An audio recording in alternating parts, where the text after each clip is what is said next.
just got to compose myself. If only people could see what goes on behind the scenes of this show and saw what I had to work with. I mean, it's unbelievable. All right, well, welcome into XFL Chalk Talk, presented by Top Dog Marketing. This is the show where we go beyond the box score, breaking down the latest news in and around the XFL. My name's Riley Bradshaw, alongside Kenny Keller, Brandon Glessner, and Brandon Pastel. We have a ton of stuff to get to. Obviously, the draft just happened. We're going to break down the Eastern Conference, the Western Conference. We're going to talk about Tier 1 quarterbacks. But first, if you're watching on YouTube or Facebook, you're probably wondering, why does Pastel and Kenny look like they just got done with a 48-hour drinking binge? Well, the answer is because they just got done with a 48-hour drinking binge. Fresh off the plane from Cincinnati, you guys went to the Bengals-Jaguars game. Real barn burner you decided to go to there. So why are we looking so disheveled this evening? We had a lot of fun. I will say that. Okay. So as a lifetime Bengals fan, my first time in Cincinnati, am I going to live it up? Absolutely. And unfortunately, for the last 72 hours, living it up was defined by booze. And yeah, zoomed in Henri right now. I probably should keep it at this shot right here, because when I zoom in, it looks even more rough. Yeah, I appreciate it. My question to you is, you're a lifelong Bengals fan, and you decide to go to a game this year when they haven't won a game yet? Dude, so first of all, I thought Cincinnati was going to be good this year. New coach, I thought it was going to be like new beginnings. And me and Ken were like, all right, this should be a good game. If we buy tickets early, who knows? Jacksonville could be 6-1. The Bengals could be 5-2. Wow. Man, that is optimistic. Wow. We were way off. Right now, we're in the tank for touristy stakes. Goodness gracious. But yeah, by the way, you need to start winning some damn games. If the Dolphins are going to be tanking, trying to get Tua, and you get the first pick, I'm going to be so pissed off. So I don't know who you need to talk to there in Cincinnati, but you need to figure that crap out. We've got it under control. We're going to tank for Tua at this point. But we do play each other at the end of the year, Pastel. You know that, right? I do. It's going to be the Tua Bowl. Me, as long as you're playing Ryan Fitzpatrick, I think you're in a few games, man. You're getting close. Except it's not going to be the Tua Bowl. It's going to be the Bengals are going to tank. They're going to win the number 1 overall pick, and they're going to take Chase Young. Oh, screw you, man. We're not going to do that. Let's go. We probably will. Goodness, all right, well, we're happy that you made it back, even if it is at 50%. Yeah, how many times was your flight delayed, Pastel? So, no joke. I got a text message. I get text messages from American Airlines. I got 4 texts within about 30 minutes saying, hey, your flight's delayed. 15 minutes, 20 minutes, 30 minutes, an hour. Dude, I'm like, goodness gracious. I have a podcast I have to get to later tonight, and I can't miss this because my American Airlines is delayed. Is that what you told the lady at the front desk? I'm sure she loved that. I'm sure she really pulled all her strings to get you on the flight after that. Yeah, she was like, oh, what podcast? I was like, Chalk Talk. You know it? And she didn't yet, but she will. I'm sure the insight you're going to give tonight will be irreplaceable, so we're glad to have you back. But I was almost in Miami earlier today. Go ahead. We'll leave that for another time. I don't even know that story. You'll have to tell me off the air. Go ahead. But the XFL draft happened last week. Before we get into everything with the show, I just wanted to get your guys' reaction to just what you thought about the draft. I know some of us watched the stream. Some of us were getting updates, I think, from the draft tracker. Yep. Kenny, I know you and I were like frantically trying to put graphics together for social media. Like, we knew it was 90 seconds, but oh my God. Like, some teams weren't even waiting 90 seconds. It was like 30 seconds, and then boom, boom, boom. And we're just like, oh my God, how do we keep up with this? I definitely underestimated how fast 90 seconds was going to go when we were trying to put stuff together. So I think I'd give the draft about a 6 out of 10. I think they did some things really well. I liked the pace. I liked the speed. I liked that they streamed it. I wish it would have been a little bit more professional, but overall, I think they did a pretty good job. The only thing I didn't like was some of the antics with the conference call, stuff that some audio that got leaked through, like just kind of nubs production stuff. Yeah, confirmed, right? Confirmed. Yeah, confirmed. I've had nightmares about that. I'm going to name this podcast Confirmed, by the way. Yeah. Overall, it wasn't bad. I give it a 6 out of 10. How about that timer, by the way? Oh, God. I mean, did anybody else take a look at that timer? It was the nubbiest thing I've ever seen. I was like, come on, XFL, give me some production value. Yeah, I get it. You don't want to dump all this money into this 70-round draft, but you can't stream the final phase. Like, you have everything already set up. Like, that was the phase that I was most intrigued by. Mm-hmm. But that's where I disagree with you, Riley, is I think first impressions are the most important impressions. And the XFL, this is their first time on stage. Is it?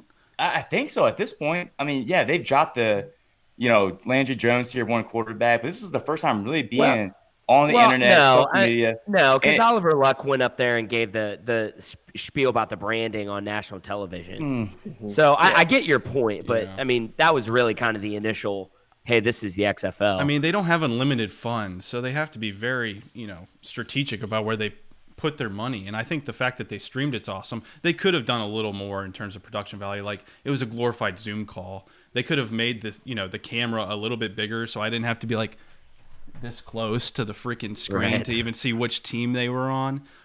The graphic was like all off-centered. It looked like something that like a middle schooler could have. They should have called me. I don't know why they didn't call me to put their graphics together, but at least they were like letting us in. I just wish they would have continued it through the 5th phase. Do you see Dallas when Dallas was announcing their picks? Oh my goodness. The Dallas Renegades awesome. They got so excited. Was lit. Bob Stoops had that crowd going. I loved it. Every second of it. And then LA, after Winston Moss would pick, they would all roar. Dude, speaking of LA, did you guys catch the moment when they made their last pick of the first round and there's a 3-minute window before the next round starts? And after they made their first pick, some guy in the background is like yelling their number 1 pick in the second round. Like, go get him, baby. Yeah. And Winston's like, shut up, man. Shut up. Like, be quiet.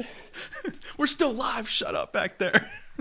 But it was really cool to see how like the different locations were all reacting. Like in New York, it was like very professional draft, and in Dallas, they were all going nuts. LA, it looked like a party was going on behind them. Yep. So it was really cool just to see the dynamics of each room. But later in the show, we're going to be breaking down all 8 teams' drafts. But right now, let's talk Tier 1 quarterbacks in this week's opening drive.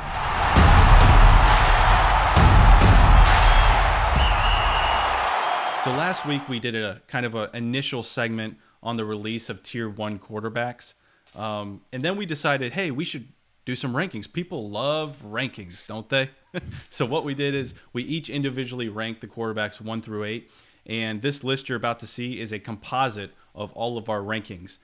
And I think some of these players and where they land are going to be a bit surprising. And I strictly blame that on one of us. I think you can guess who it is. Don't point down at me. I think right off the bat, number 8 is going to surprise people. And I was kind of harsh on him in the last segment where we were covering these guys. But man, you guys are haters. Why are you hating on Luis Perez, huh? You know what? Go ahead, Pat. No, go ahead. Start it off. Yes. You know what? First of all 8 quarterbacks I think are decent quarterbacks. But we talked about it last time. He is so slow in the pocket. He's got an awesome arm talent. He has the deep pass, the short pass, very accurate. But man, with a league that has like not very good offensive line talent, I just don't see him succeeding well in the XFL because he can't move in the pocket. I just don't. I'm just not a big fan of his. Watching him in the AAF, that's all. I mean, yeah, he has some nice throws here and there, but out of the 8, he was 8 for me. That was it. I didn't really have him that low. I had him at 6, so I think you guys had him lower than I did. I think I had him at 7 or 8, something like that. No, I had him as one of the last 2 last. I had him at 8. He needs more time to develop, man. And I think he will be a good quarterback if he can find his way to navigate the pocket better. But until then, I just don't think he's better than 8. You guys are haters, man. I had him in the middle tier of quarterbacks, and he's only played in a handful of professional football games. But I think in terms of just the skill sets that he has, the arm talent, he's not the 8th best quarterback in this bunch. Ooh, I don't know. So who's better than him? We'll get there. Yeah, that's why we have a list. Oh, yeah, we're going down to 1. So for me, this guy is the 8th. And it's not that he's a bad quarterback by any means, but Aaron Murray struggled. Oh, stop. He struggled in the AAF. So Pastel, take my word for it, because I was an AAF guru, and 3 touchdowns, 7 picks is not going to get the job done. I get that he played for the worst team in the league in the Atlanta Legends, but I think it's a decent fit with Mark Trestman, and I think the draft that they had were trying to tailor to his strengths, moving in the pocket. You can see here, he gets outside the pocket, and he's pretty darn accurate, but he's a smaller guy, and he just doesn't have very good arm strength. So you need to be able to maneuver in that pocket. You need the protection, and it just wasn't working in Atlanta. They drafted him as their number 1 guy, and he couldn't even beat out Matt Sims, and then he came in and was up and down. So I'm just not as high on him as some of you are. I think he's a good quarterback. I think there's better quarterbacks in this draft. Yes, absolutely. But he's one of those guys that I said it last time. He's kind of like the Alex Smith in the NFL, but of the XFL. He's an average quarterback. I think he's going to get the job done. I think he is who he is at this point, but he's a good quarterback. I hate when you say that. Fine. What the hell does that mean? He is who he is. He is who he is, man. What does that even mean? He's not going to get too much better. He's not going to get too much worse. He is a good quarterback at this point. So take that. Fine. So take what you just said right there. Okay. Luis Perez can get a lot better. He was Division II Player of the Year. But what has he done?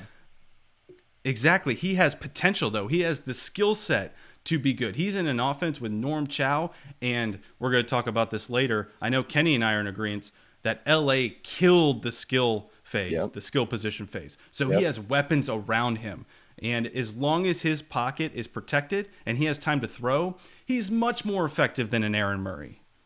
So fair point, Riley. I will give you that. That is a unique take on the quarterback situation. I had Murray a little higher, and I think he does have room for improvement. I think he can get better, and I think we've seen him play really well. I mean, the guy's one of the most prolific passers in SEC history, like ever, all time.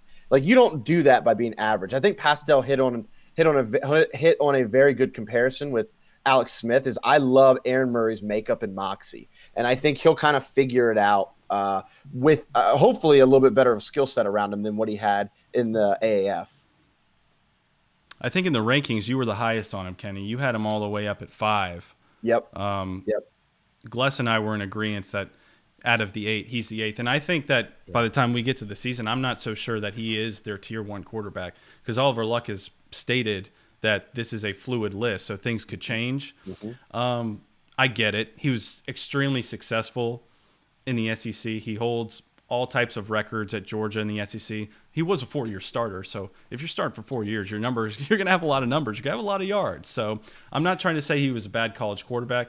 He wasn't. He was a great college quarterback. But I have seen no reason at all to think that he is a professional quality quarterback. He wasn't able to stay on NFL rosters very long, and in the AAF, he was subpar in a league that had subpar quarterback play.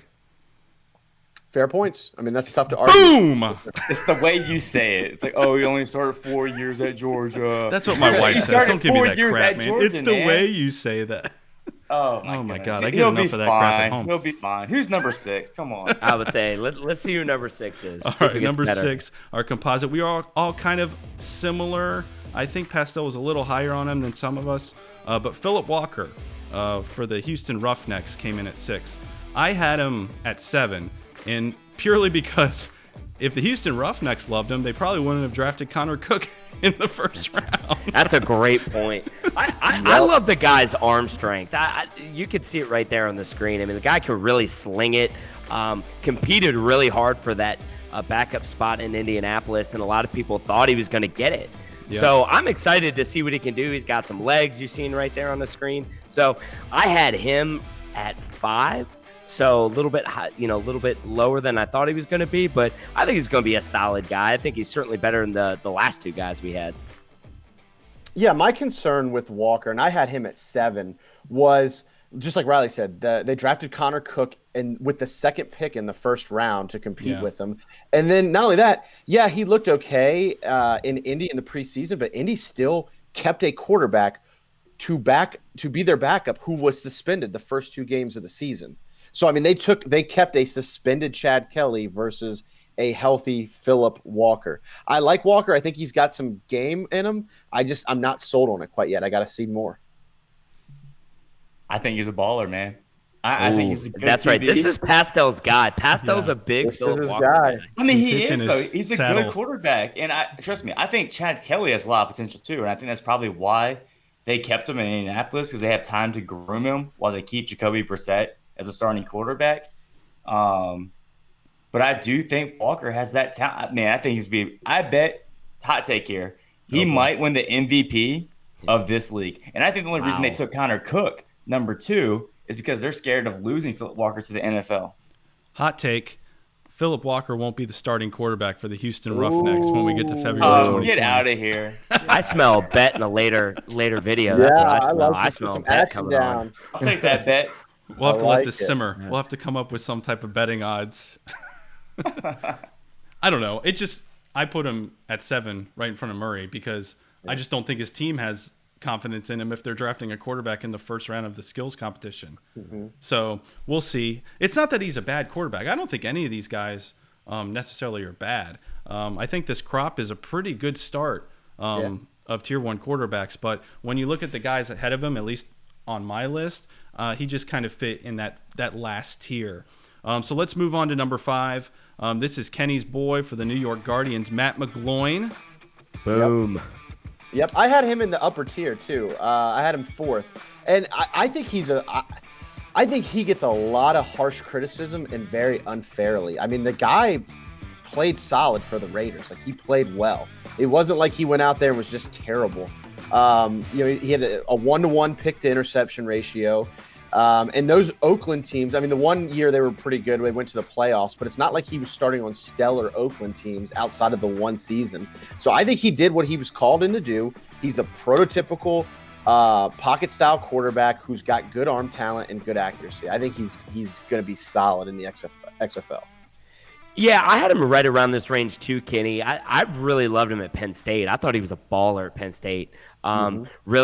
He was the starter there, I think, right at the end of the Paterno, when the Paterno stuff was going down, and Bill O'Brien came in, and he really balled out. And a team that lost talent, I think guys were transferring out. So I really like what he did at Penn State. So I was bullish on him coming out, and it was cool to see what he was doing with Oakland. So he's about what I thought he is, right around this 4 or 5 range when we look at the initial range. There you go again. He is who we think he is. You know what, Pastel's Maybe that'll be the name of this podcast. They are who we thought they were.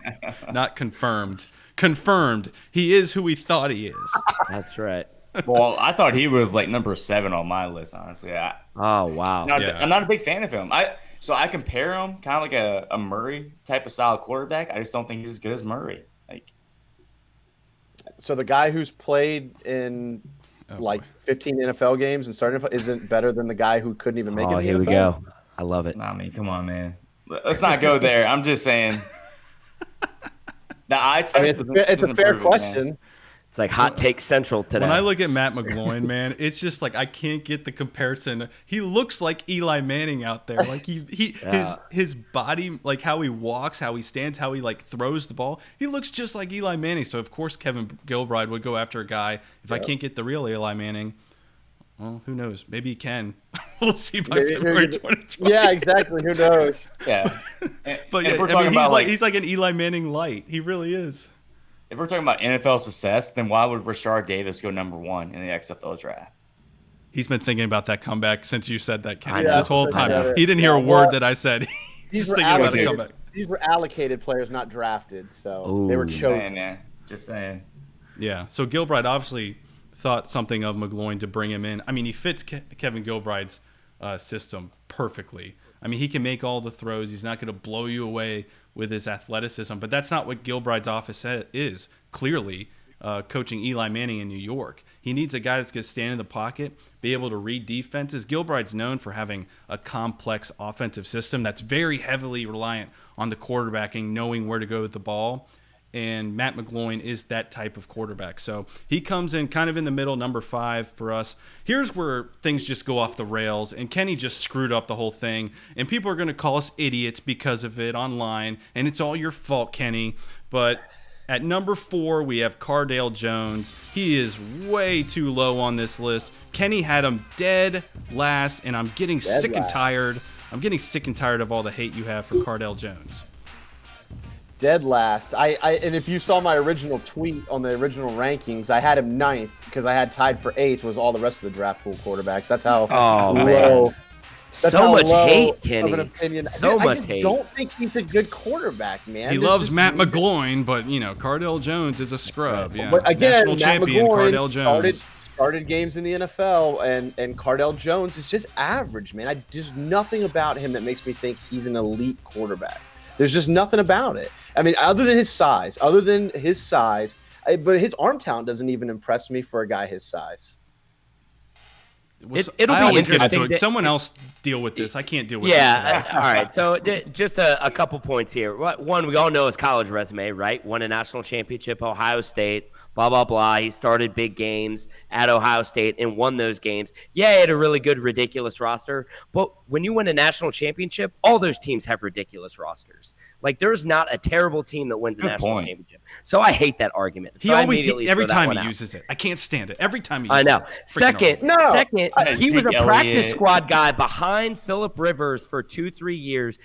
In my opinion, there's enough NFL talent or quarterback talent coming into the NFL that a lot of these guys get put on the practice squad. Well, they kept Cardale Jones there for a while, and then he went to another one. So they obviously think that he has enough talent to play professional football. It's the whole, in my opinion, it's the whole size thing. A guy who's 6'5", 240 is always gonna get that preferred practice squad type treatment because it's like, well, if we can teach him how to play, you can't teach size. Where they're gonna keep him over a guy who's 6 foot, 6'1", $190 because they're like, well, there's 20 of those guys. So I get it. He hung around because of his athletic potential at his size, but he's done nothing outside of a couple games to justify how far as he's gone and still continues to get hyped for when it's been 6 years since he's done anything relevant, anything. And I still say the window of relevancy was very small anyway, but that's just where I'm at. I just don't buy the hype into the guy. I think it was a recipe for, he left school before he was ready. I mean, he was raw. You're right, Kenny. He didn't have many starts under his belt, and he got drafted by the Buffalo Bills, didn't he? Boy, that's a swell place to set you up for success, isn't it? I mean, Josh Allen is like running for his life in Buffalo. They're finally turning the corner, it seems. Tyrod made a career out of it in Buffalo. He did all right. Tyrod's the man. Tyrod's a borderline Hall of Famer. Oh, man. Get out of here with that, Kenny. Here we go. People just turned off the video, by the way. Yeah. Okay. I'm a Virginia Tech fan, by the way, so that's why I said that. But, Cardale, he's a raw talent. I mean, when you say, his arm doesn't excite me, but I get sized over Matt McGloin, like, just get out of here with that crap, Kenny. Now you're just hating, man. Matt McGloin's proven he can run an NFL offense and play in the NFL. Like, he didn't stink up the joint playing in the NFL. Like, he started games and played well. All right, so if you're watching, if you're listening, I'm interested. Comment below. Comment where comments are commented at. Where does Cardale Jones belong? He's number 4 on our composite list, but I think all of us, I had him at 2. You guys had him at 2 or 3. So he was the upper echelon for all of us. Yep. But Kenny had him dead last, so he comes in at number 4. Let us know where you think he should go. But let's move on because we have 3 more quarterbacks to get to. And number 3, we have another guy that has a ton of potential, and we saw a glimpse of it in the AAF, and that's Brandon Silvers. So, Pastel, you had Silvers at number 2, and I'm sure you have no reasoning at all except you like his name. You think it's pretty cool. Why is Brandon Silvers number 2 on your list? Shots fired. So Brandon, 1, has a phenomenal first name. But 2, you're looking at these highlights right now, man. So I'm not going to lie. I haven't seen him. Not going to lie. I've never seen him play. Until the AAF. I'm not going to, seriously. Oh, yeah. And then when I saw him play in the AAF, I was like, dude, this guy has some, like, legit talent. And the best thing about him, I think that I realized, was his vision, man. Like, over every other quarterback in the AAF, he has vision that I just saw. I was like, man, he's seeing receivers that most people don't see, and he's hitting receivers that most people don't hit. So I think he might not have the biggest arm or the most accurate arm, but man, his anticipation, his vision, I think he's going to be very, very successful in this league. I'm pretty high on Brandon Silvers. I think that he is a guy that I just wish we could have seen a little bit more of him in the AAF, because when we did see him, it was pretty impressive. I mean, he played better than Johnny Manziel. They brought Johnny Manziel in after Silvers was the next quarterback up because they had 2 injuries. Well, Hackenberg got benched, and then Mettenberger got injured and was out for the rest of the year. So Silvers was up, and they brought in Manziel, and he outplayed him. They couldn't keep Silvers off the field. So I'm excited to see where this goes with Silver. He definitely has a lot of talent. It's just, like you said, Pastel, no one's really seen him play that much. So I don't know how he got all the way up to 3 on this list, but he did. Look, I had him at 2, man, and I watched him a little bit in college. I had him at 2. Yeah, as well. at Troy. Yeah, at Troy. They're shocking. Kenny and Pastel thinking alike. Just bad takes coming all over the place today. Hey. Well, look, man, you don't take a team like Troy into Death Valley and beat LSU if you're an average quarterback. Like, he's a stud, and I mentioned this on our previous allocation segment that we did. He played for Neil Brown. Neil Brown is one of the brightest offensive minds in college football right now, and he's currently the head coach at West Virginia. You don't play for Neil Brown if you're a bad quarterback. So I think this guy has a lot of hype around. Or I'm glad he doesn't have a lot of hype around him, because it will allow him to really shock everybody and show what a great quality quarterback he is. What do you think of Silver's, Glass?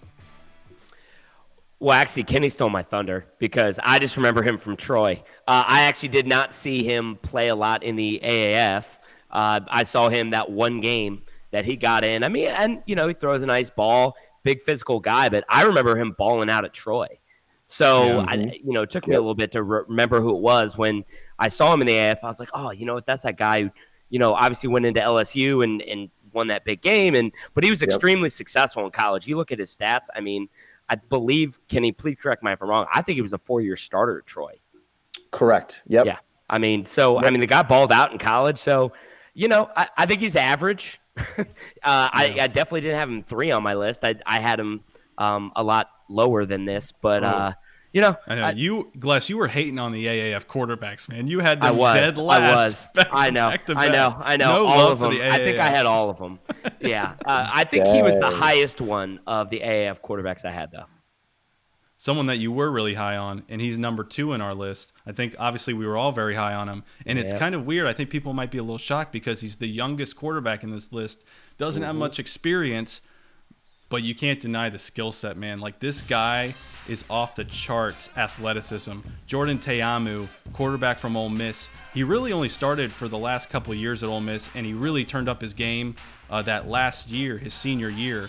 But, guys, the physical talent is there. It's just, is the experience, the lack of experience gonna hinder him in a professional football league? Jordan's going to be a very interesting case study for the XFL, because he's a young guy, youngest guy on the allocated quarterbacks. He's kind of someone you could almost build your franchise around, per se, like for a long time.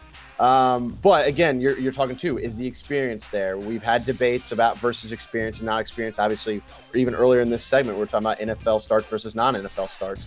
But there's no doubting the guy is probably the biggest athlete out of all the allocated quarterbacks in terms of overall athleticism, passing, and running. I'm really excited to see if he can put it together and really take that next step forward and become potentially the face of the XFL, because that's what he has. Yeah, he led the SEC in passing. I mean, you got to be really good at the quarterback position to do that. I mean, he beat out Tua for it. I mean, that's impressive in itself. But I love Kenny's point, the fact that he's the youngest guy out of this, and I don't even think it's close. Like, I think he, by at least 2-3 years. So if he can go out and ball out for the St. Louis Battlehawks, I mean, he could be one of the faces of the league. Over time, especially in St. Louis, right? Yeah. But over time, because a lot of these quarterbacks are a little bit older, these guys are going to start phasing out and new talent will come in as the XFL gains a lot more credibility. Jordan Teamu may be a guy that sticks around for a long time because he was one of the original guys and he can play and is an extremely good athlete. Yeah, we'll see where the success goes with the BattleHawks and just kind of how the city embraces him. Man, I can imagine if Te'amu gets off to a hot start, he's going to be the most popular man in St. Louis, right? Him and Paul Goldschmidt. Yeah, I got to say, I mean, for a city that's starved of football right now, he could absolutely be one of the biggest athletes in St. Louis, and that's saying something because the Blues are coming off a Stanley Cup victory, the Cardinals are the Cardinals, so it's a very good opportunity, a very good situation Jordan has found himself in. I think he's just a perfect example of like another Cardell Jones. He just needed one more year of playing time, and he's going to get that year in the XFL. I think he's a supreme talent. I think he's going to do extremely well in the XFL as well. Yeah, that's a great point, Pastel.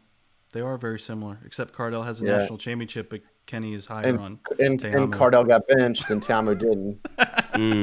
All right, let's move on to number one. The debate lives on. The debate lives on. Jones. We'll just have to see when it comes February 2020 how the situation in D.C. plays out. All right, let's go to number one. Finally, we all agree on something. Holy crap. But number one, we have Landry Jones, quarterback out of Oklahoma. I'm not sure anyone's going to be shocked by him coming in at the top of our list. No. He's a stud. I mean, he did well in the NFL. I think he was the first quarterback signed at that Tier 1 contract. And you see highlights here right now. And the guy has got arm talent. He was one of the best quarterbacks in college football history as far as a stat standpoint. And he's going to come in. He's got experience. He's going to do extremely well. I mean, especially you have that connection with Bob Stoops down there in Dallas. It's going to help him out a lot. Yeah, it's the Oklahoma alumni team down there in Dallas. Yeah. No, he's great arm strength, great quarterback. You know, he's shown that he can play at the NFL level. Just unfortunately, when you're playing behind Ben Roethlisberger, I mean, Roethlisberger is going to get all the reps. Obviously, he's a future Hall of Famer. And then once they draft a guy right behind you, you're kind of the odd man out. So it doesn't mean he couldn't play at the NFL level. You know, he certainly has the talent to. So it's going to be really exciting to see him wing the ball around there in Dallas. Yeah, I think it was a pretty easy selection for us all agreeing that he's number one. I mean, we talked about the Stoops connection. We talk about the Oklahoma connection with all his teammates.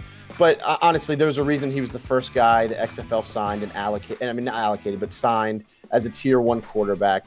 He's one of the most prolific college football passers of all time. He's had ample NFL experience. He hung around the NFL for a while. So it was pretty much a no-brainer. I don't think it was really a surprise to anyone that we chose him number one. No. All right, so quick recap. We have Luis Perez at 8, bull crap. We have Aaron Murray coming in at 7, Philip Walker at 6, Kenny's boy, Matt McGloin, coming in at 5. Just ahead of him, Cardell Jones, national champion, coming in at number 4.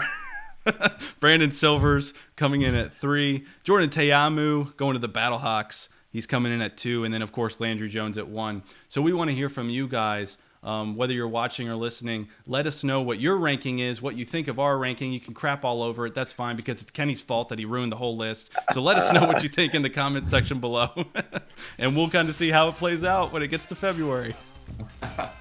As Riley mentioned earlier in the show, you can interact with XFL Chalk Talk on our social media channels. Follow us, like, subscribe on all your favorite platforms at XFL Chalk Talk. Get the conversation started by using the hashtag XFL Chalk Talk. All right, so we're breaking down the XFL draft team by team. We're starting with the Eastern Conference, and let's go ahead and start off with the team that had the number 1 overall pick in the skills phase, the DC Defenders. Pastel, it's like a JMU alumni team. Hey, man. Rashard Davis, wide receiver, first overall, JMU. Honestly, the Defenders were pretty much drafting all JMU players. You had Rashard Davis. You had Khalid Abdullah, the running back from JMU. You had Terrence Lee Alls, the wide receiver from JMU. All great players that me and Glessner actually saw in the championships a few years back that played for JMU. Hey, they're great players at the end of the day. Like, I don't have a problem with the DC Defenders picking them. It's just awesome that my favorite team picked my college players. So, tell us a little bit about Davis taking up number 1 overall and what he brings to the Defenders, because I don't think anyone saw that coming. I don't think anybody saw that coming. Give us the 4-1-1. So first of all, I think if you look at the first round, there's probably some players in the first round in general that you're like, wait, who's that guy? Like, why did you pick that round? And I think it's very strategic on the coaches in the XFL. So Rashard Davis was a phenomenal kick returner and punt returner, which makes me think that maybe the rule book will tailor more to special teams than the NFL. I like it. As far as receiver skill set, he's good. He is good. Don't get me wrong. Is he the best receiver in this draft? I didn't think so. Really small guy. He's only like 5'9", 5'10". He's small, and he's not. I mean, he's fast, but he's not 4.2 speed. He's not 4.3. He's probably more 4.4 speed. He is a good receiver, and he's a phenomenal punt returner and kick returner. I say all that saying I love him. I love JMU football players. Do I think he should have gone number one? Probably not, unless the rule book is tailored to special teams. Mm-hmm. Yeah. Who are some other players that they drafted that you like? Yeah, man. So there's some players that I like and that I don't like. So overall, I thought the defenders had a great draft. On a great standpoint, I would give them a B+. That seems to be the consensus with most media outlets, is that the defenders did very well in the draft. Well, it was just top to bottom, man. They were picking players in phase 5 in like the 8th round that I'm like, all right, this guy's pretty good. So there's players like Raheem Moore, the 2nd round pick for the Denver Broncos. Which, oh man, you remember that one highlight where he had the Hail Mary from Joe? I think Flacco? everybody remembers it, Pastel. You don't need to stomp on the guy while he's down. Well, I say this is a league of redemption. I think he's a phenomenal athlete. I think he's going to redeem himself in the XFL. But man, that was a tough play. Koa Farmer played for the Raiders. Penn State linebacker. Matt Elam, Tyree Jackson. I think that quarterback has a potential in the NFL. Tracy Sprinkle, defensive tackle for Ohio State. He played for the Browns for a little bit. Yep. Chris Brown, offensive guard for USC, a 4-year starter, 6'5", 310. They have some really good players all in all in this draft. Now, there's a few players that I question, and that is Tyree Kennel. He's a safety from Michigan. He got picked up by the Bengals this past year. And then you have Sam Montgomery. And I know Sam Montgomery, a lot of people, they do know who that is. That's a 3rd-round pick out of LSU. He was a great college player. Yeah, great. Great college player. He played for the Houston Texans, Oakland Raiders, Cincinnati Bengals, but he got released every time he got on a team. And so my question is, why was he getting released? Okay, maybe it was off the field issues, but another team's willing to take a flyer on you, and then you get released shortly after that, which makes you think, hey, there's some red flags for this guy, which I just don't know if he's going to work out in the XFL. I think he might be a lost cause at this point. You mentioned a bunch of guys, but you didn't mention the two that stood out to me. The running backs that the DC Defenders selected, silly. They got Jarrell Presley, who was the leading rusher in the AAF. And then they go and get Donnell Pumphrey, Kenny's boy, who's the all-time leading rusher in NCAA history. If Donnell can get back to his college days and get healthy, that's a hell of a 1-2 punch in the backfield for Pep Hamilton. Yeah, and it fits what Pep Hamilton's probably going to try and do on offense, which is establish the run.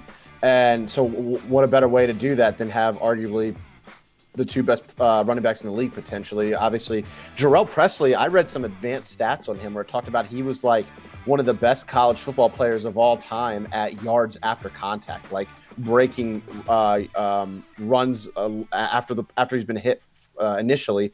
And then, of course, Donnell Pumphrey, I mean, you don't have to say much other than the fact that he is the all-time leading rusher in NCAA football history. Like, that doesn't happen by accident. You have to be really, really, really good. Now, granted, that might be short-lived because Jonathan Taylor might break it, but still, you think how many great rushers have come through the NCAA, and he's number one right now. So, I mean, that writes itself. Pastel, the other guy I really liked that they picked up was Scooby Wright, All-American linebacker out of Arizona. I think any XFL team would have loved to have him just man in the middle for them and just running sideline to sideline. I thought it was a fantastic pick, and I think he's just going to kind of be the staple of that defense. You were high on their defense overall, weren't you, Glass? I was. I actually thought they had the best draft out of anybody. What they did up front, their linebackers. And, I love their linebackers. I love their linebacking core, and I do like the Sam Montgomery pick, but I have the same concern Pastel has. They went for speed over size, which is the complete opposite of what Kenny's team, which he'll talk about in a minute. But they got guys, Rashard Davis, smaller guy, speedster. Then a few rounds later, they go DeAndre Tompkins out of Penn State, who was kind of like a Rashard Davis makeup. He was a punt return specialist, kickoff. He was really good in special teams. So they they went with speed over size. Mm-hmm. So like Pastel said, I'm thinking that they really wanted to tailor their rules or tailor their personnel to the rules. So it'll be interesting to see how it plays out, because Kenny's team went the exact opposite way. They went with the big boys up in New York with the Guardians and Kevin Gilbride. Yeah, I loved their draft, to be honest, man. I loved that they went with 3 receivers to start out with, which was kind of the opposite of where I thought they might go, since we know Gilbride runs a pro-style offense. Yeah. But, you know, he got Mikhail McKay and Ayers, who were former AAF teammates who lit up the league. And so he's hoping to replicate that success, which I love, because he's got his big body guy, and Ayers is a typical slot guy. So they're going to complement each other very well. And then I thought what was interesting is Brandon talked about the potential rules and if it was going to be tailored towards special teams. Well, they got Quadre Henderson, who is a return specialist and was one of the best receivers at the University of Pittsburgh. And we know the lineage of receivers that have come from there. He was a consensus All-American at the return position in the NCAA. Offensive line-wise, they got the Quanjo brothers, who are local to us, but both of those guys were studs at Alabama. They were big-time recruits. Yep. They didn't quite work out in the NFL, but those guys have serious upside and serious talent, and they're still relatively young. They're 24, 25, 26 years old, I think the oldest is. So I liked what they did there from an offensive line perspective. They got 2 running backs from Wake Forest, Matt Colburn and Tommy Bohannon. So being a guy who's a Wake Forest fan, I was really excited to see that. Defensively, I even like a lot of their picks too. Jamar Summers was a beast at UConn, was one of the best cornerbacks in the AAF. So he's a guy who's got experience at corner and safety. Demetrius Cox, the safety from Michigan State, another stud. And I really like this Victor Achi kid they drafted, who was an undrafted player out of Stony Brook. Had a cup of coffee with the Ravens, the Jets, the Chiefs, and the Titans. Never really stuck around, but was a sack machine at Stony Brook. He's a little undersized. He's 6'1", 240, so he's small for that defensive end position. But he's going to be a guy who primarily is going to line up outside and just rush the quarterback, get after him. So I really like the overall scope and the versatility that they drafted in general as a whole. I like their roster makeup. I feel it's a good mix of big guys who can really protect the quarterback, guys who can stuff on the line. And then you also got some burners in there who can really make a difference from a special teams perspective and a return specialist. And they talk about Rashard Davis. Honestly, Quadre Henderson might be the best return guy in the entire XFL. Again, to reiterate, he was a consensus first-team All-American at that position. Yeah, I'm excited for the Quanjo brothers. I mean, that's what, when I saw them get drafted together, I was like, man, I hope that they can kind of live up to all the hype. I mean, both were 5-star recruits out of high school. One went to Alabama. The other one, I'm sorry, they both went to Alabama. They both went to Alabama. That's right. One committed to Auburn, and then signing day changed over to Alabama. But they were so highly regarded, and they were good college players too. So it's hard for me to not think that they won't be dominant in the XFL. I'm big on the Jamar Summers pick. Being an AAF guy, I watched a lot of Jamar Summers, and I'd say him and Keith Reeser were probably the 2 best cornerbacks. So Kevin Gilbride going 3 cornerbacks in a row, and with Jamar Summers, he's got his shutdown guy, so I think he set himself up well there. And then kind of like what we talked about, it was an interesting strategy going with 3 wide receivers to begin. And Kevin Gilbride, we really thought he'd go running back early, but he did get the big body receivers that can go up and grab the ball. Kind of like, you think back to the Giant days, like Plexico Burris, Hakeem Nicks. Those guys are not going to blow by you, but they're like body control, big type of receivers that can go up and get the ball. Yeah, one of the guys I didn't even touch on was Yancey, D'Angelo Yancey out of Purdue. Again, 2 big body guys. You're going to have him and McKay, who are going to be play the X and Y position and just absolutely create matchup nightmares, one-on-one situations. But then you got to sit there and worry about Ayers, DeMarcus Ayers just tearing up the inside because that's what he is. He's a slot specialist. He's a guy who's going to get those over the middle yards, and now he's going to have two guys on the outside who are going to take the pressure off of him. I think Kevin Gilbride's licking his chops on what he's going to be able to do vertically there.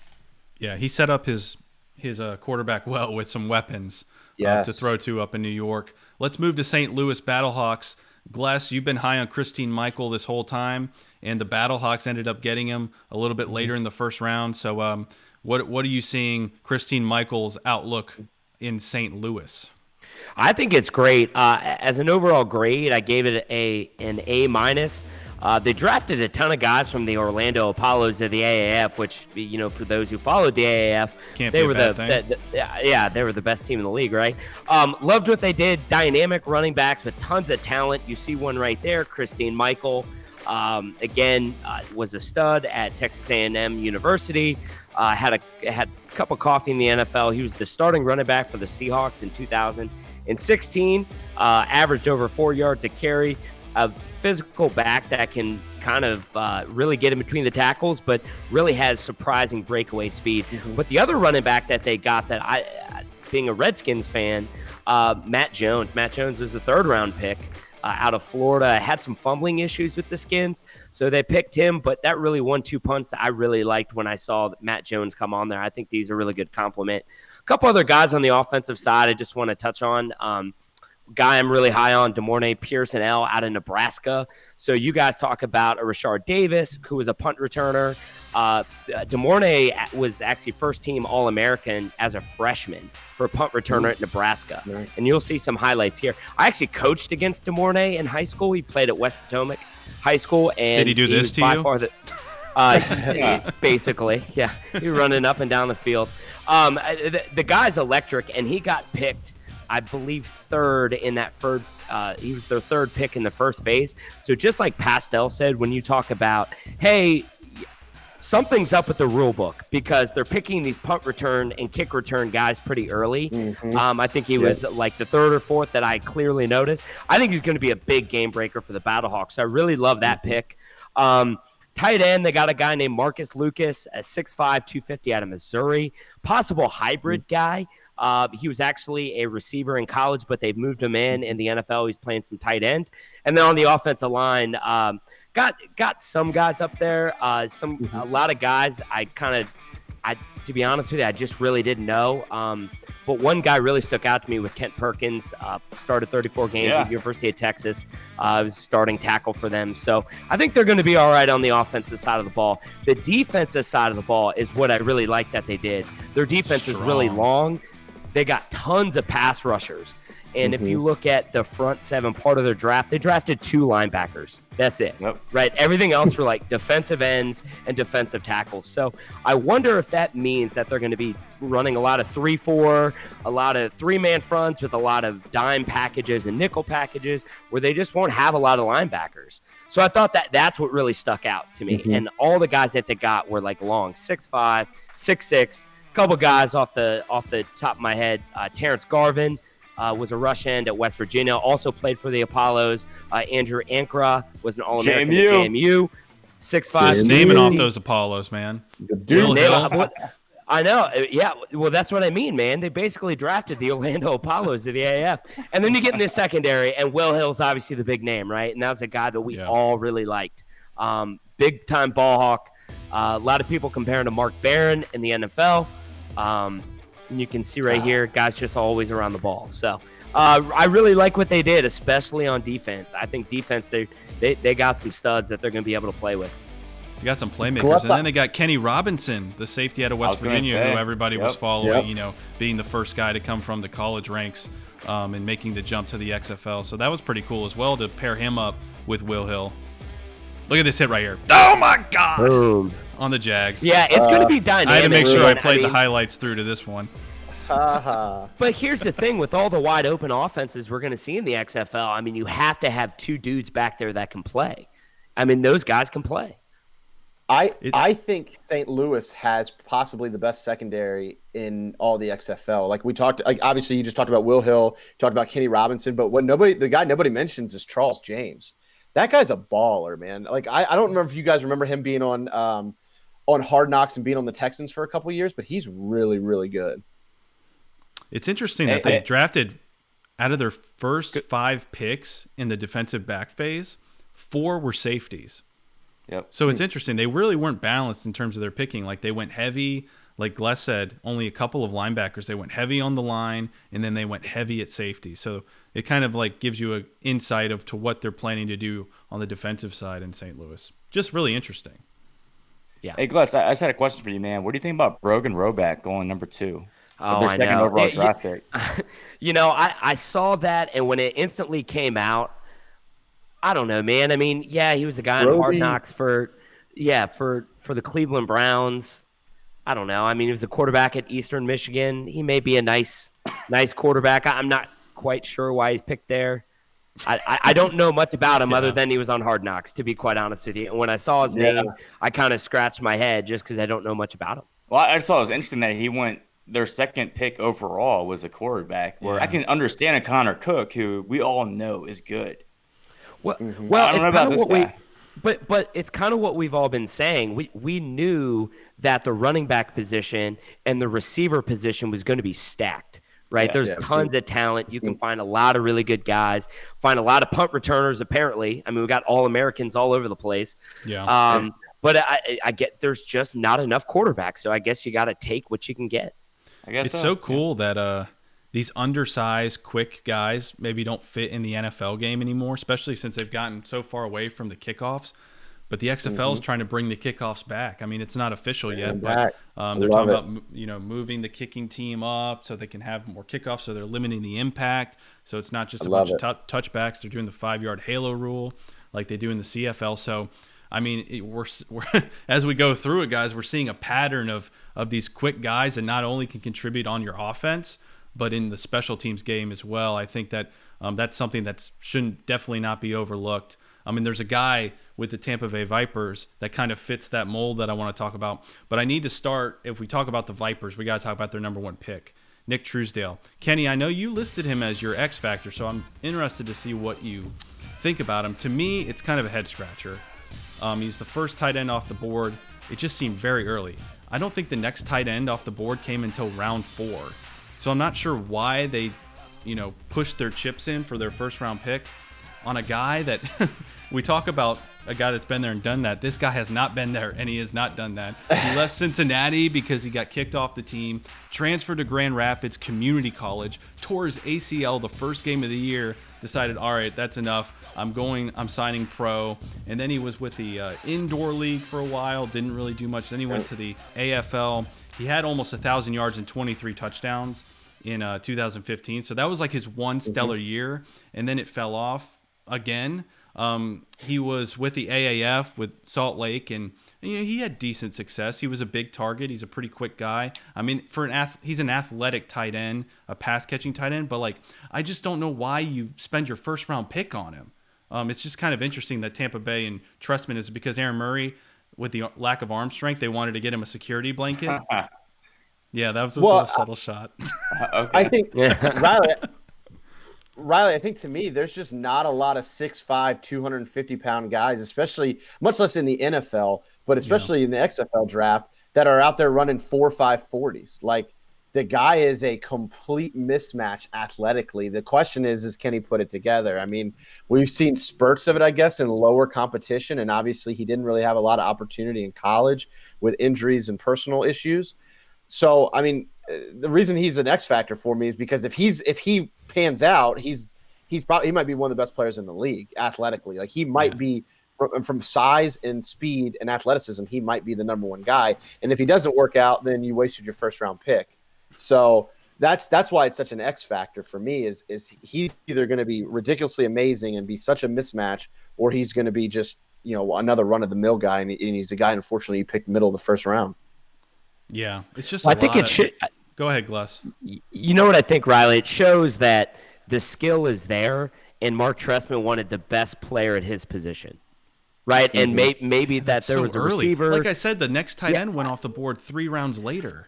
Well, then apparently Mark Trestman holds him in high regard. But there's no something we don't know. So there's no tight ends with with the size and speed right now in the XFL that this guy has. I know there's guys who are decent like Orson Charles and a couple other guys, but none of those guys athletically. This guy's athletic background reads of a guy you'd see selected today in the second or third round of the NFL. No, I mean if he's your guy, he's your guy. I just think you could have got him on the way back because, like I said, it's a lot to put into a guy that. I mean, some teams didn't even draft a tight end. There's not even a tight end on their roster. So it's just an interesting strategy. We'll see how it plays out. But I just, if I'm a Tampa Bay fan, I would have liked to have seen someone that's a little more established, that has a little more production in their background. But I mean, yeah, the physical tools are obviously there. They also went with 3 AAF guys, kind of seeing a trend here. Tampa Bay scouted the AAF hard, by the way. There's AAF guys all over this roster. Rennell Hall, he played for the Apollos. Reese Horn, Alonzo Moore. Moore was in that Commanders wide receiver group with the New York guys. Reese Horn is the guy that stood out to me. I was hoping that he was going to go to Seattle with Brandon Silvers because they developed some stellar chemistry. Reese Horn really picked up his game when Silvers got in. He had 100 yards in his last 2 games before the league shut down. So it would have been nice to see him there. Maybe he'll capture that same chemistry with Aaron Murray. We'll see. But the guy I really want to talk about is hot take coming. Prepare yourself. I think he is the best pick in Tampa Bay's draft, and I think he might be one of the steals of the draft overall, and that is Quentin Flowers. What a perfect fit. He played at South Florida. I mean, good God, I can't even go through all of the records that he has because there's 42 of them. He has 42 records between USF and the American Athletic Conference. He was a quarterback in college, but he rushed for over 1,500 yards and 18 touchdowns in 2016 in one freaking year. I mean, this guy is a football player, and in the XFL with all those rules changes that we're talking about, you need football players. I mean, guys, I'm just picturing him, with his throwing ability, with those being able to throw multiple passes behind the line of scrimmage, the things that Trestman could do with this guy, off the charts. You need to get this guy involved early and often because he is a freaking playmaker. Yeah, no, he was actually a running back for the Cincinnati Bengals, and when they first converted him to running back, I was like, I don't know, too many experiments from a quarterback to a running back don't actually work out. But he actually did. He performed well during preseason. And I honestly thought he deserved a spot on our active roster. He did get promoted at one point to the active roster, but most of his time was on the practice squad. He spent a little bit of time on the Indianapolis Colts as well, and then he obviously got drafted by Tampa Bay. But he's a good player. And I think when they can utilize his skill set behind the line of scrimmage and have those double passes, it's just another skill set in the bag for him that I think it's going to work out well. Yeah, he's the kind of guy that you got to get involved in as many ways as you can. I think he's the steal of the draft for the Tampa Bay Vipers. Ooh, wow. Yeah. Big prediction. Look at that. That's a big prediction. On the defensive line, so it's interesting. They went undersized guys, but they went athletic guys. Ricky Walker out of Virginia Tech. He was a second-round ACC talent, 49 tackles, 2 forced fumbles, 2 sacks. They team him up with Josh Banks from Wake Forest, who was an up-and-down player but was an athletic freak. Kenny, he had 9.5 sacks, 94 tackles at Wake Forest. And then they team him up with another defensive lineman from Wake Forest. They must love their ACC guys, and Nikita Whitlock. So out of those 3 guys, all kind of have the same thing going on. They're undersized, but they're athletic, and they have high motors, and were big-time playmakers for their teams.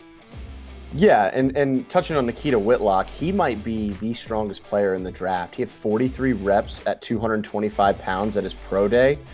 Super quick, super athletic. Was asked to play fullback in the NFL. Look at this man. That is a man right there. Calm down, right now. Save some girls for the rest of us. I know, right? He was asked to play fullback in the NFL, so he's quick. He's got great feet. But like you said, Riley, the problem is he's 5'11", 250 pounds. So severely that's small for a DN. Yeah, very undersized. But the guy wreaks havoc. And like I said, I would not surprise me if he's the strongest player bar none in the XFL.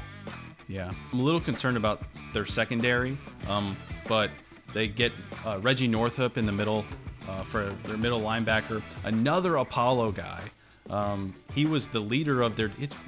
These Apollos, they're showing up everywhere in the AAF, but he was actually the leader of their defense. He led the team in tackles with 35 tackles. He had a couple of sacks, a couple of turnovers. So bringing him in to anchor the Tampa Bay defense is definitely a smart move. He's out of Florida State, so he's right near home. So I think overall they got a pretty good defensive team. Went more towards athletes than size. So we'll see how that plays out. So that's wrapping up the East. We went through DC, New York, St. Louis, Tampa Bay. So right after this word, we'll get into the West. But first, as always, XFL Chalk Talk is brought to you by Top Dog Marketing. Are you frustrated trying to grow your business online? From digital marketing strategy, marketing implementation, and data analytics, Top Dog Marketing has the expertise, knowledge, and track record to help you grow your business online, bring in more revenue, and help you establish a dominant online presence. Visit topdogmarketing.com. That's topdog, D-A-W-G, marketing.com for your free digital marketing consultation.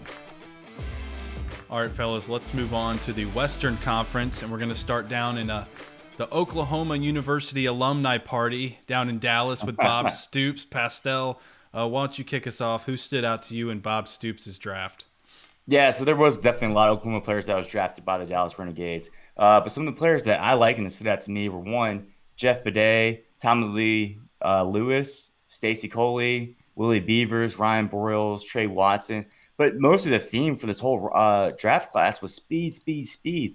I mean, a lot of these guys 40 times were 4.27, 4.4, 4.39. They have a tight end, Donald Parham, that is 6'8", 240 pounds, ran a 4.6 40. He had caught 13 touchdowns with 1,300 yards his senior year at Stetson University. I mean, guys, I know they have some pretty good running backs on their team as well, like Lance Dunbar. But I don't know if they're ever going to run the football, honestly, with a team like that. But Lance Dunbar, guys, I was kind of doing some research on him. Can you imagine going to work right where you used to work in Dallas Cowboys Stadium? As you're pulling up to the stadium, you're like, oh, that's not my parking spot anymore. It's one stadium to the left. I mean, come on, you're going from Cowboys Stadium to the Rangers. Do you ever do one of those things where you do something over and over and it becomes habit, and then you do something, you're like, why did I just take this turn, or why am I going this way? It's not, so I could just see him going to work and pulling into the freaking Dallas Cowboys facility and being like, oh, the security guards, hey Lance, it's minicamp season. What are you doing? What are you doing here? But I like what you say, Brandon, about the speed on that offense, man. I know we've talked before about how Mummy being the OC there. He's got so many toys to play with to run that air raid offense. It's going to be so fun to watch. And Landry Jones just has to be licking his chops to throw to these guys. What stood out to me is their running backs that they drafted. They really have a balanced attack when it comes to the running backs. Their first selection was Cameron Artis-Payne out of Auburn. Spent some time in the league. He's more of your bruising between the tackles type of running back. He's not going to blow you away with his speed. You can see right here going between the tackles. And then they go Dimitri Flowers, shocker, Oklahoma guy. And this guy, he's a lot different than Cameron Artis-Payne. He's not going to be running the ball too much. I don't even know why he's listed as a running back, because the damage that this guy produces is in the passing game. You can see here he's a big body guy. He's like 6'2", 6'3", 240, 50 pounds. But the guy has hands, he has body control, and he makes plays. At Oklahoma, you can see all the different ways that they got him involved. And I can see Bob Stoops doing the exact same thing in Dallas. And then Lance Dunbar, who you mentioned, Pastel, he's a really kind of change the pace type of guy. You can use him in the screen game, get him outside, and let him do his work. So they really kind of balanced the attack when it came to the running back core, to keep defenses honest. And the strength's gonna be with the offense. And some guys that I had question marks on the defense is guys like John Franklin III from East Mississippi. Remember Last Chance University? The old quarterback from Florida State University, played at Auburn as a wide receiver, and then he transitioned to cornerback with the Chicago Bears. Guys like that, you draft kind of higher in your drafts, where I don't see is going to be a big impact for their team. So I think they have a strength on offense, but I do question some of their talent on the defense. Yeah, one guy I do like on defense is the guy they picked first in the front seven phase, Haloli Kakaha out of University of Washington. Yeah. He was a unanimous All-American edge rusher, obviously first team All Pac-12 guy. Started all 4 years at UW and was really wreaked a lot of havoc right off the edge. So I think Dallas really got a great pass rusher right there with Haloli Kakaha, and I think you're going to see his impact really early in the season. So let's move on to LA. Kenny, I mentioned it earlier in the show. In the skill phase, I think LA freaking knocked it out of the park. Luis Perez has a ton of weapons to choose from, and it starts with their first round pick, Elijah Hood. Pastel, I'm not sure if you remember Elijah Hood back in 2016. Yeah, North Carolina. No, 2015. He was first team All ACC. He torched Virginia Tech. 117 yards, 2 touchdowns. He averaged almost 7 yards per carry. He did that to everybody. That's the one year where he really put it together and showed what he's capable of. He was the 4th ranked running back coming out of high school into college. So he's a highly touted guy. He doesn't have the blow away speed. He's more of an in between, a first and second down type of running back. I think he ran like a 4.57 at the combine, but he has some serious vision. He has some good body control. So I think, getting him in the first round gives you that anchor in your backfield that you need. And then moving over to receiver, they have a stable of studs for Luis Perez to throw to. Rashad Ross was their first pick. He led the AAF in reception yards. He led the league in touchdowns, 7 touchdowns. Oh, no, so he was second in the league to Charles Johnson in touchdowns, but he led the league in yards. And then Nelson Spruce, I know, Kenny, that you're high on him. 2-time second team All Pac-12. He set 43 school records at Colorado. Dude is a stud. Oh, absolutely. He can run every single route on the route tree. He's quick. He's got sure hands. He's one of the most prolific wide receivers in Pac-12 history. I mean, think of all the great wide receivers who've come out of the Pac-12. And when he graduated, he was number 1 all time in receptions. He's since been passed. He's now number 2. But I mean, to be that elite in the Pac-12 as a receiver is just, it's not easy. And he did it on a Colorado team that wasn't overly awesome. They weren't great. Right. So a lot of the production was on his own. As much as I like what the Guardians did, I think the best wide receivers in the league are Katie Cannon, Kearis Garrett, and Nelson Spruce, Rashad Ross. I think LA hit a grand slam with those 4. Yeah, you mentioned Katie Cannon, 2016 first team All Big 12. The guy had 87 receptions. His senior year, 1,200 yards, 13 touchdowns. He lacks the experience in the route tree. At Baylor, they ran more of a simple type of offense. So he needs some work in that department. But when you match him up with Nelson Spruce and Rashad Ross, holy crap, are those some weapons. And then you have Hood coming out of the backfield. That's a potent offense that Norm Chow and Winston Moss are creating in LA. Yep. On the defensive side, I mean, we're going to jump to the 5th phase, but I think we all know who the name here in the entire draft maybe was, and that's Sean Oakman. Pastel, I know you're big on Sean Oakman. If anything, stealing from Pastel, the guy that gets off the bus and scares the crap out of the other team, that's your Sean Oakman. We'll see if he can get that glory back from his 2014 third team All-American honors. He had 52 tackles, 20 for loss, 11 sacks his junior year. He decided to stay for his senior year, got into some legal trouble, didn't get drafted, and he's trying to work his way back. But obviously the physical tools, I mean, the guy is a monster.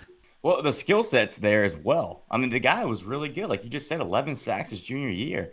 I mean, I understand he had a little bit of a down year his senior year, but I think he just needed a little bit more time. Which is why I think the XFL is a perfect league for him. He's going to get back in there, show his skill set off again, develop a little bit more, and then, man, dude, this guy's 6'8", 280 pounds with a 12-pack. He's the guy, man. He's the guy you want to make sure goes out to the coin toss, shakes the hands with the referees and the other team's quarterback. That's a guy I want on my team. Oh, absolutely. They also pick up Tywin Jones, linebacker from Michigan State. He was a second-team All-Big Ten player. he totaled 183 tackles throughout his career at Michigan State. So they got a guy to anchor the defensive linebacking core. So they have some playmakers on both sides of the ball. I'm really excited with LA's draft. I think they did a good job. We'll see how the lines do, but in terms of skill position wise, I think they did very well. Agreed. All right, well, let's move on. Glessner, you have some guys in the Seattle roster that you really were targeting. I do, and I love what they did at the skill position spots, and I'll highlight a couple guys along the way. But first, I want to touch on the running backs that they got. Trey Williams and Kenneth Farrow, really a thunder and lightning kind of combination. Trey Williams, really kind of a scat back, a guy you can use out of the backfield. You can see right there, really is a good guy, can slice and dice defense. Really got that great breakaway speed. Look at that. Look at him go right there. Spent some time with the Redskins there. A little bit of time with Redskins, not too bad, but really he reminds me a lot of Chris Thompson from the Redskins, right? I mean, he catches the ball really well out of the backfield. The other guy, Kenneth Farrow, is, when I talk about the thunder piece of this, that's this guy right here. Big, physical running back. He runs hard. And he was great at Houston, and he was great in the AAF as well. So I'm really excited to see how Mike Riley and Jim Zorn use Trey Williams and Kenneth Farrow at the running back position. What I really love that they did was the receiving core. So you got Keenan Reynolds. He was the quarterback who ran the triple option at Navy, right? So he's going to be kind of that all-purpose guy. Fred Ross is the all-time leader in Mississippi State history for receptions. And then I think is Jake Amaro out of Texas Tech. And he set the NCAA single-season records for yards by a tight end. So he's going to have a tight end that's going to be able to really get out, run some routes, catch some deep balls. Fred Ross, who's just a catching machine. And then Keenan Reynolds, you can use him in a lot of different ways, whether it's on different trick plays, packages, but you have to account for him on every play. So I'm really excited what they did on that front. Offensive line, I think there's some promising pieces. Definitely some guys who had gone through some legal troubles. So I don't know how that's going to turn out. On the defensive line, kind of the same thing. A lot of journeymen, but the one guy really like they got, and I'll touch on him on a later segment, is Will Sutton. He was first-team All-American, Pac-12 Player of the Year in 2012 for Arizona State. Just an absolute beast up front. Reminded me a lot of Ndamukong Suh in college, just in the Pac-12, just terrorized quarterbacks. And then in the secondary, had two really good guys. They had Chris Davis out of Auburn. You guys remember him? He was who took the kick all the way back to beat Alabama in the Iron Bowl, right? Kick six. And then the other guy, looking at him, and I think this guy may be one of the best secondary players in all of the XFL when it's all said and done, and that's Kentrell Bryce. And he started for the Green Bay Packers last year at safety for the majority of the season. And because of injuries, he got inactive at the end of the year, and then he got cut right at NFL cut time. Here this last August, but I have a really good feeling that he's going to be a big-time stud for the Seattle Dragons in the secondary.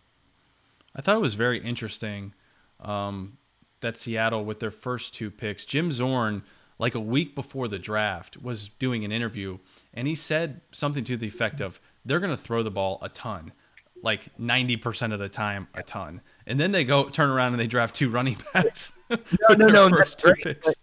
But if you look at Trey Williams, he's kind of made for that, right? I mean, he's a guy that's going to be a mismatch nightmare with linebackers and even nickelbacks.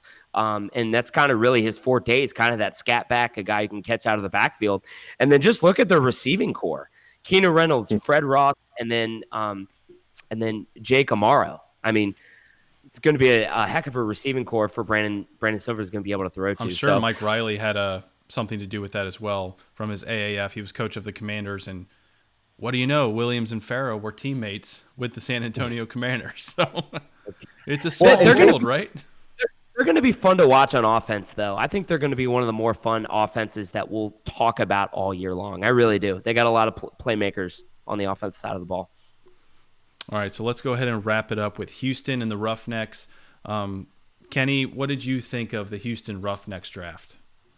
I thought their draft was one of the most unique and interesting drafts because of their first pick, Connor Cook. Yep. Do we have a quarterback controversy already, or is it like Pastel said, where they think maybe Philip Walker might not be in the XFL very long. He could be back in the NFL very soon. So is it an insurance pick? Is it that they maybe they had to hit Philip Walker and Connor Cook similarly rated and saw an opportunity to get two guys that high on their allocation board? Who knows? But it's very interesting because you didn't see anybody else draft a quarterback that high after the allocations were announced. So extremely interesting on that end. Connor Cook, solid NFL experience, a solid quarterback at one of the best quarterbacks ever at Michigan State, won a ton of big games for him, has the physical tools, but hasn't really necessarily been able to put it all together. So who knows what's going to go on there. So I thought that was super interesting. Another guy they picked, Sammy Coates, an absolute burner at wide receiver. I believe had over 20 yards per catch 3 years straight at Auburn. Was an absolute best vertical threat for Pittsburgh when he played there, and I believe he took over from Martavis Bryant when Martavis Bryant had his off-the-field issues. Yeah, so he did. You're right on that. Yeah, he was the guy who stepped right in and became that deep vertical threat. Another receiver I liked that they had was Jalen Saunders. Again, another speed guy. He was a 100-meter track champ in high school. He's kind of bounced around the NFL. He's played for a handful of teams and some CFL teams. But, again, more speed. And then another guy on the offensive line who I really like and might go down as the best name of the draft so far or in the league, Gerard DeBeer. He was an elite discus thrower out of South Africa before he came over to the United States. He played rugby and was discus. And then he played football at the University of Arizona. So he hasn't played football that long. He's 6'6", 312, and everybody knows as a rugby and a discus player, you have to have good feet. You have to be athletic. So I'm excited to see if he can kind of, really develop as a player and move to the next level potentially, or become a franchise offensive tackle for Houston. And then you have Coney Eli. It's well documented how good he was. 2nd-round pick out of Missouri. Played for the Panthers, the Pats, the Jets, and the Raiders as early as last season. So it'd be interesting to see if he can maybe get his career on track. 6'4", 275, big stud guy. KJ Dillon is headlining the secondary, a safety out of West Virginia. Played for the Texans, the Cardinals, and then most recently the Hotshots in the AAF, but was a 5th-round pick for the Texans. Really good ball skills as a safety. And another guy I really like in their secondary is Marquestion Huff. Played for the Jags. I remember when the Jags worked him out and brought him in. I remember him being a really high pick from Wyoming, a smaller school, but I remember him having a lot of ball skills, had a great nickname, Quest, and just was really someone they thought was going to be that center fielder, and it just kind of never worked out in the NFL. So really exciting to see if him and KJ Dillon can really tandem pair up together and make the Roughnecks a pretty imposing secondary. One of the names that stood out to me, Kenny, here when I look in Phase 5, Joe Horn Jr. Yes. I was like, oh my goodness, look at this, man. Yes. I feel like it was yesterday. Joe Horn was whipping a cell phone out of a goalpost pad. Best celebration ever. I love that. That's one of my favorites. But yeah, I mean, he's definitely got the pedigree. Let's see if there's some talent that's rubbed off and maybe he can take that next step and really kind of replicate things his dad did at the professional level. If he's even half the receiver his dad was at the professional level, the Roughnecks have a really good draft pick. Kenny, did you mention Cam Phillips at all? Or was that I did not. That was an did on-purpose not. omission, huh? It might have been, but you want to bring him up. I know you're the resident Virginia Tech guy, Riley, and to be honest, that wasn't intentional. But why don't you tell us a little bit about him? Yeah, he's the all-time leading receiver at Virginia Tech in reception yards and catches. And there's been pretty good receivers that went through Virginia Tech, but he's not a burner. Mm-hmm. He's a smaller guy. He's more of a possession type of receiver. He runs nice, crisp routes. So I imagine him matching up with a Sammy Coates very well, who is obviously a more vertical threat. So for more of those underneath kind of routes across the middle, Cam Phillips is going to excel. So I think Sammy Coates opening up the field is going to give opportunities for Cam Phillips down in Houston. Yeah, I love the resume. I love what you said about what he's done at Virginia Tech, and you're right, man. There's been a ton of talent that's come through Tech. So to do what he did statistically at Tech is no small feat. And I'd be remiss if I didn't bring up one of their draft picks, Andre Williams. Obviously, Heisman finalist, Jim Brown Award winner, Doak Walker Award winner, unanimous All-American. He had an absolute monster senior season at Boston College, but he didn't really, I don't know, he doesn't really fit to me on this team. Like it just he just doesn't fit in the run and shoot. No, it doesn't match he's his very style of play.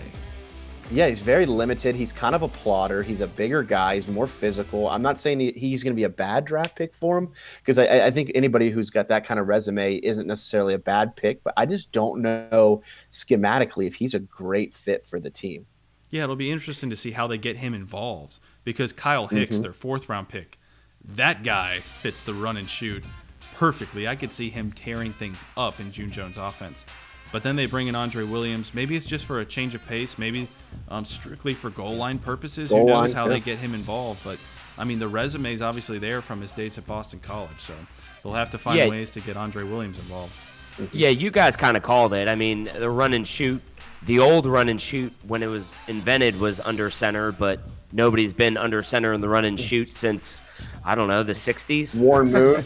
Right? Yeah, Warren Moon, I guess, in the 70s and the 80s. But it'll be really interesting to see how they use Andre Williams, because I just don't see him being used anything other than a blocking back, right? Being able to pick up somebody on the edge maybe. But, I don't know. Generally, they run a lot of shovel passes. They may run a zone play here or there, but I don't know. I'm with you guys. I'm not sure this is a great schematic fit. Yeah. No. So out of the go ahead, pass. Let's not kid ourselves though. The talk of their draft is the fact that they drafted a quarterback with their 1st overall pick. And there's many different reasons why they could have done that. One, they could have thought that maybe Philip Walker goes to the NFL. 2, they might not think Philip Walker's that good. And let's be honest, after Connor Cook, who else is as good as Connor Cook? I think there's a drop-off after Connor Cook. So they might be thinking, hey, let's get Connor Cook. In case our starting quarterback gets hurt, we have the next best guy in the draft to fill right back in and keep our team apart. But I do think it's very interesting that they picked Connor Cook number 2, man. And they're such different quarterbacks in terms of their style of play. Yeah, I just don't understand how it fits. I mean, I agree with you, Pascal. I see Connor Cook ahead of some of the guys on the Tier 1 list.